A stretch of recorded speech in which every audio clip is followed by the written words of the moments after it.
Hello, this is G Bailey, and welcome back to Let's Play Golden Sun Dark Dawn. We're back here at the lookout cabin because there's a line of dialogue that we can get from Isaac that, well, I heard about it, but I didn't know how to trigger it until, well, one of you guys told me about it. So, yeah, just walk away from him, and then coming back, and then, well, we get a little more background about why he's not willing to leave this place. Well, remember that for later, viewers. If you played the first two games, you probably know who he's talking about. But otherwise, yeah, that's just a little extra dialogue that you get from him. Garrett does not have any additional dialogue to my knowledge, so, well, there we are. And let's see, I think I forgot to talk to the kid in the red shirt here. I think I talked to the kid in the green shirt twice, or something or other there. Well, if they don't like us running the show here, they can be welcome to do something about it. We'd be happy to kick their ass. Again. But, yeah, let's go through the Psynergy Training Grounds. Not only is it a bit of tutorial for how to use Psynergy and stuff, we get a little background on the plot from the first two games as well. And we can also pick up some more encyclopedia entries from various signs around here too. It's kind of like the Colosso in the first game, or the race in the second game. But alright, so in most of the screens here, or if not all of them, you'll see a sign or a board or something with a picture of an enemy on it. So just have Tyrell shoot a fireball at it, take it out. We also got this red circle here that you could use to leave the training grounds at any time, but we don't need to worry about that. So yeah, just move the pillar a little further away so that way you could get up to the log there that you can push to get in the water, and then we can move on here. I would have thought most players would have gone to Mercury Lighthouse before the scenario with Tret at, what was that, the Kulima Forest there. But, alright. You could do them in either order in the first game. In fact, I think I showed that off there.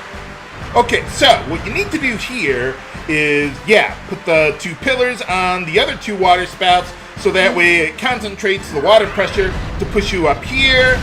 And then, well, I would think using Fireball against Saturos wouldn't have been a good idea, but in this case, it actually works. Hooray!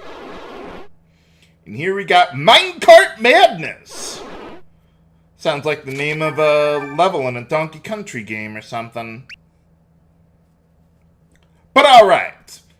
And we've got even more signs with encyclopedia entries on them too.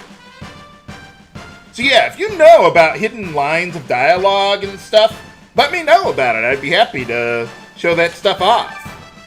But yeah, Gondolin is a continent to the south of Angara, or, well, one of the continents there, but...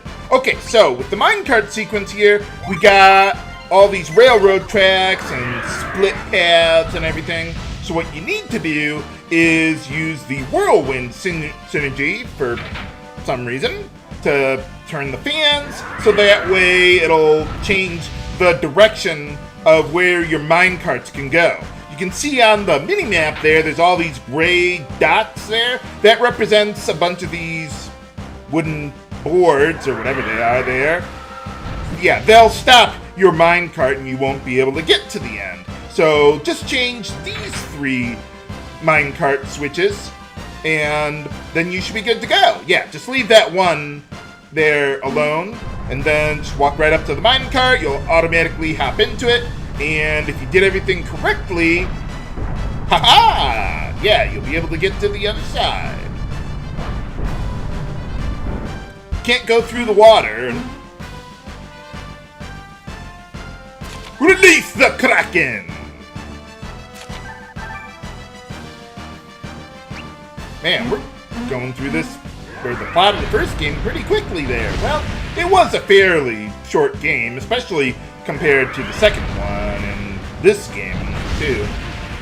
But alright, so yeah, one thing about Dark Dawn is that some of the puzzles that you'll need to solve require you to perform actions in real time. It's not like if you're not doing anything, nothing will happen like the first two games. No, sometimes it's a little bit more action-based than it was before. So I like that change. I mean, they don't do it all the time, but every now and then it requires you to be on your toes there.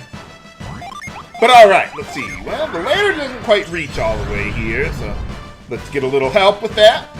And this time we've got two targets to shoot there. Saturos and Minardi. So let's see if we can get that other one. Ha-ha! Yeah, not too tricky to shoot the one target behind the other. But it is possible for you to just outright miss if you take too long trying to aim your fireball and everything like that. Oh, okay. So I guess this part is taking place from Felix's perspective since, well, obviously Matthew and his group didn't go through this part.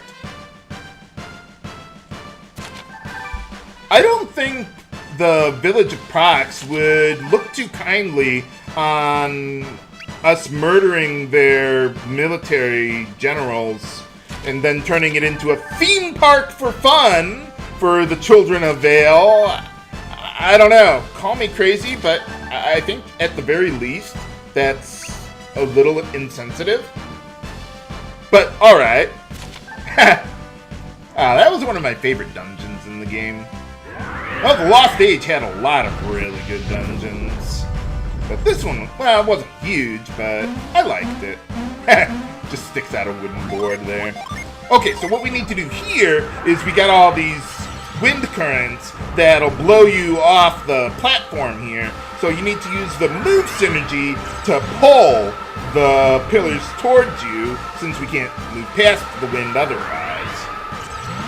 And then, yeah, then we can get to the other side there. Let's see, what do we got here? Okay. So there's 3 parts to the trident.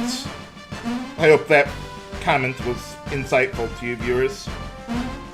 But yeah, we need to move these pillars off of these switches in order to sort of assemble the trident there.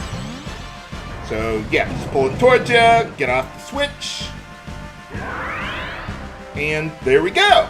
Unfortunately, I don't think it's possible to jump off the moving platforms and, you know, use your move synergy and then get back onto the same platform. The timing is just too tight. I mean, even when I think I've gotten the timing down really well, it's just, you can't get back on it for some reason.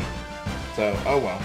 But let's see, this one is a little tricky here, because if you jump too far, you won't be able to pull the pillar towards you. But you could just back up and then face back towards the pillar again, but still, it can be a little tricky to get that timing down there.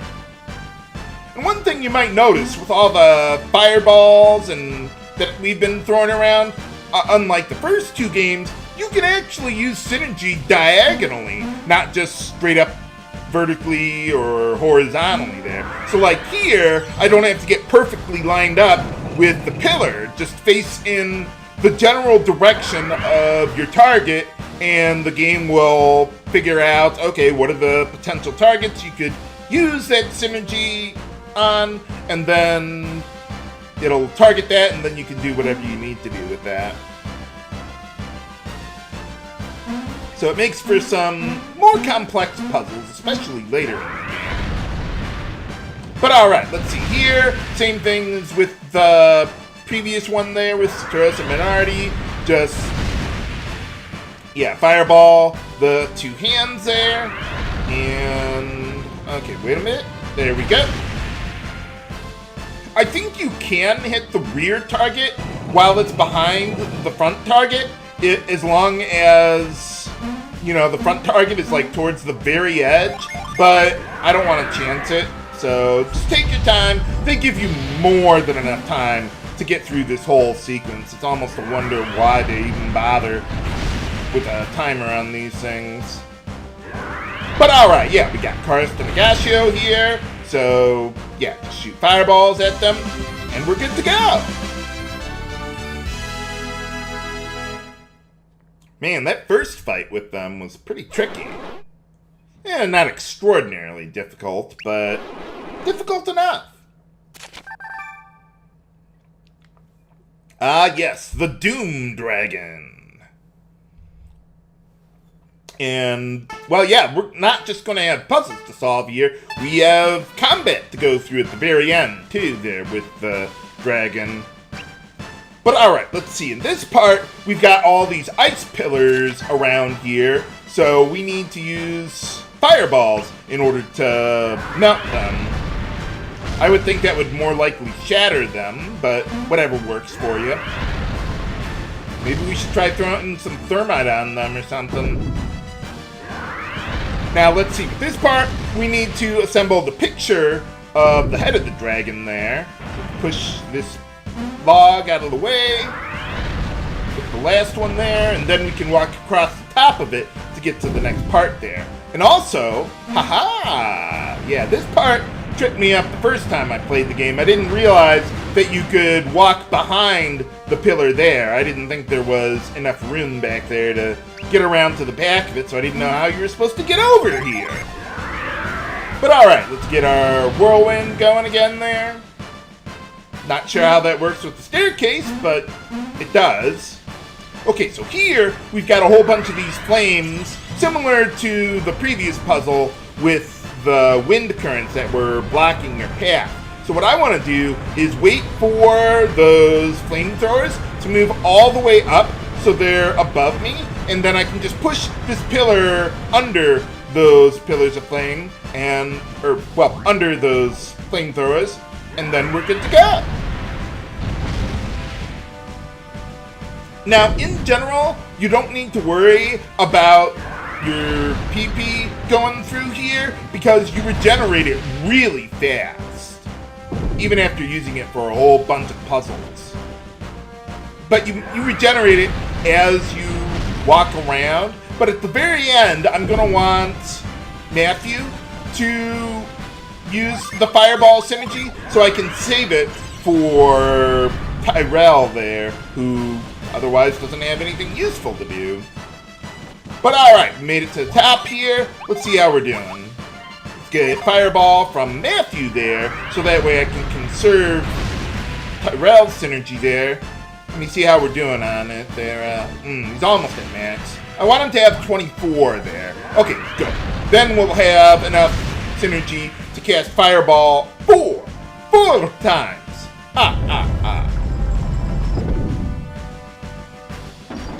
And then we get to fight the dragon itself. For boss time against the Dim Dragon. Really? Dim Dragon? Well, I would imagine that's not really censorship, but probably just a joke or something. Instead of Doom Dragon like it was in the Lost Age there. But alright, so the Dim Dragon is weak to Mars, so I want to use Fireball against it, but Karis and Matthew also have some weapon skills to work on, so that's why I'm having them just use their physical attack, while Tyrell does the heavy lifting with the Fireball shooting at it. Let's see, I think the Dim Dragon has 320 HP there, so I think 4 rounds ought to be good enough. Unfortunately, we no longer have a Mars Genie to take advantage of its elemental weakness there, so I can't get a rainbow kill on the guy, unfortunately. But that's okay. By the way, that curse, or whatever that attack was that Dim Dragon used, that can inflict the Death Curse status, or I like to think of it as a countdown status. Basically, it's like the countdown status in the Final Fantasy games. You have a limited amount of time before your character will die, as the number of flames above their head counts down to kill them. But even if they did that in the first round, you would not have a problem finishing the battle before that got to 0. Now here, we've got 2 prizes to choose from. The one on the right is the one that we actually need in order to progress with the plot eventually. But unfortunately, you can't get both of them in one go. You have to go through the Psynergy Training Grounds again if you want to get the other treasure there. But alright, let's see. I want to recharge, or well, get my HP back up to full. So I just put all my Jin on standby so that Matthew would go back to his default job class, and that's when he has that cure synergy available to him. But yeah, some of the kids around here have new dialogue after passing the test. Hey, get back here! Want to talk to the other kid. There you go. What do you mean, the first one? I thought everyone went through this test. Oh, well, I have played the previous Golden Sun games, so I'm sure that helps.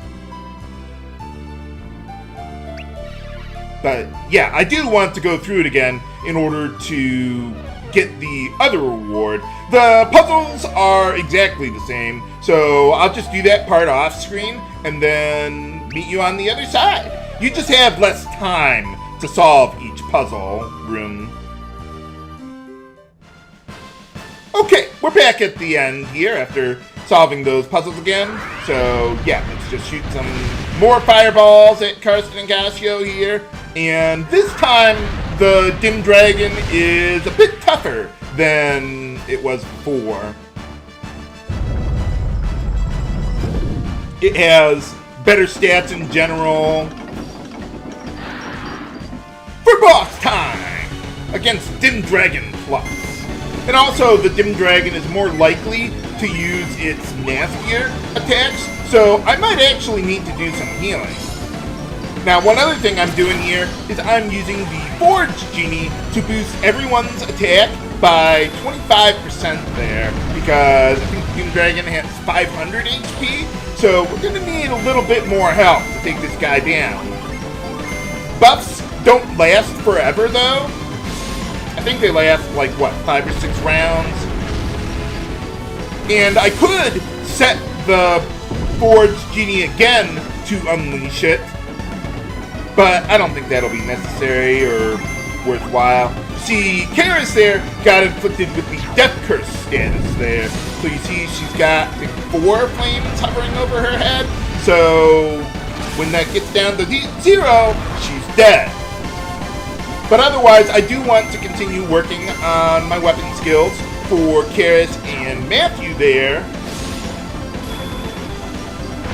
while Tyrell continues using the Fireball synergy there. Ow. I think we'll be okay without healing, but it is getting a little dicey. Alright, good. Got that one weapon done there. And I think we almost got the guy by seeing that it's almost, well, went out of order there. But alright, got it. Well, I'm not quite mastered the longsword there, but hey, Karis learned to use Synergy, Fresh Breeze, that multi-targeting heal synergy on the entire party, though it's not quite as powerful as single-targeted healing. So that's just something to keep in mind, although I do use it on occasion. Though I generally prefer to use her in other job classes. I'm generally not fond of the base job classes for at least the first few characters. Like, without giving them different elemental gen and stuff. But alright, let's see. Yeah, I'm gonna need to recharge a bit there. And, okay, we're almost done there with the longsword. You might also notice there's not just 1, but 2 unleash effects on the longsword there. That's a new change they made to Dark Dawn here, so that way weapons, well, it still works the same as before. You get a chance whenever you use the attack command on an enemy, you have a chance to unleash a more powerful attack there on the enemy or enemies, as is the case with the longsword. It has that, whatever that spin attack was or something or other. No, not really. We're keeping an eye on him.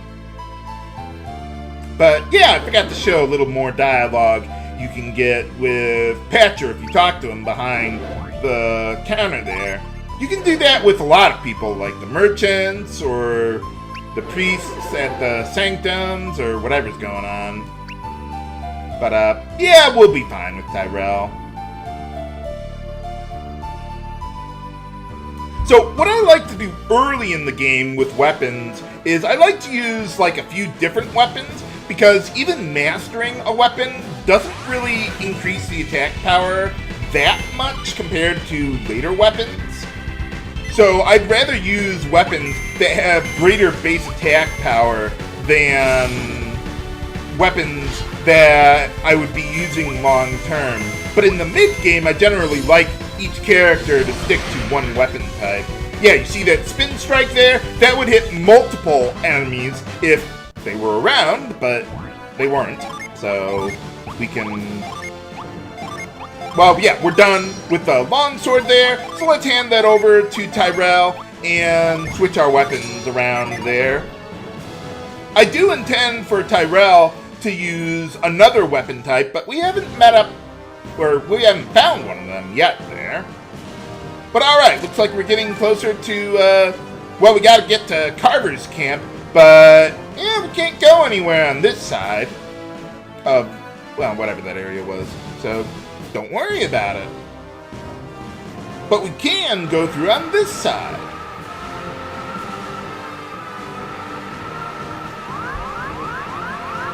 Ooh, pretty flowers.